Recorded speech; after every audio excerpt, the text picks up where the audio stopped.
It affected us in New York in similar manner that it affected the studios out here. It was horrendous. It was just beyond belief awful that the actors who previously had worked over and over and over again would suddenly no longer get calls.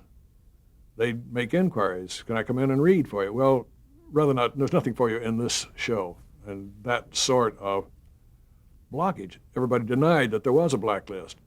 Nobody knew about anything called red channels, but it was in the desk drawers of the executives, not in Fred Coe's.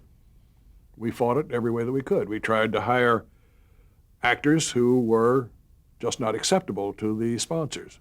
Now, Philco was much better than this than Goodyear. Goodyear was run young and Rubicam. They were a latecomer to the show. You could get actors onto the Philco side. It was the same show, but just with different sponsors. Philco was much more likely to accept actors who had perhaps questionable problems, backgrounds. Goodyear clamped down rather openly.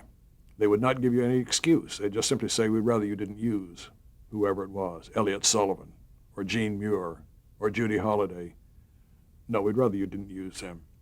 Well, why? Well, we'd just rather you not use them. Therefore, these people were out of work. People like Kim Hunter got mixed up in it and finally got cleared. It was all a mistake, and she didn't have anything in her background at all that would call for this. And the problem being that once upon a time, maybe they had signed a manifesto, maybe they had walked in a march, maybe they had, as a youth with enthusiasm and idealism, had joined the Communist Party and had quit very quickly, finding it was not the answer to the world's problems as they perhaps thought at one time. That was enough to tar them. That was how the people in charge thought that an actor speaking a writer's lines could affect the public with a communist idea, I simply do not know. The story that sort of epitomizes it for me is the Judy Holliday story, where after 3 years of not being able to work, and David Shaw having written 3 scripts for her, with her in mind, tailored for her. She was the most marvelous comedian, and we could not get her. Vivian Blaine played it for me one time, the role that Judy was meant to play.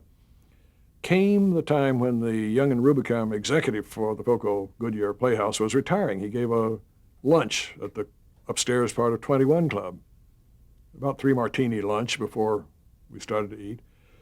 And it was all hail fellow, well met, and he was sitting next to Fred, and I was sitting on Fred's other side, and I heard the conversation. And the executive was saying in a rather drunken way, Freddie, baby, how could we show you? How could I tell you what you've meant to us? You've done such wonderful shows. I just wish there was something I could do for you. Fred was sober enough to say, well, I'll tell you one way. Would you like to go out with the best show that we've ever given you, the best comedy that you've ever had? Yeah, what do you mean, Freddie?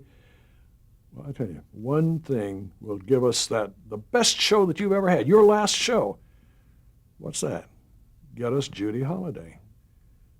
Oh, well, Freddie, I'm not sure. Well, listen, I'm telling you, the script's on your desk. We've got to start casting this afternoon. And I promise you that show, if you will get Judy cleared. Went back to the office. 2 hours later, the phone rang. The executive said, use her. Now, he had paid the $10, the $50. I don't know what he did. But we used Judy Holliday, her first job in 3 years, and she was marvelous. Did you personally ever have to take a loyalty oath? No, did not. And I don't know what I would have done if they had forced that. I remember that both Gordon Duff and I bitched a lot to Fred about it. And I remember the one day that he and I both, Gordon and I, were both really fed up with it. We had tried to get some actors and we couldn't, and we both walked across the hall together, went into Fred's office, and both resigned from the show. Said, I just can't take this anymore. And Fred, sitting behind his desk, said, well, look, guys, I support you. I understand what you're saying.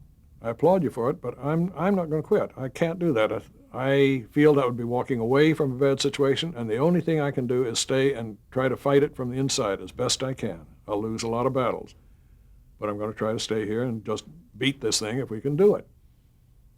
And Gordon and I both looked at each other and said, oh, hell, all right. And we stayed with the show.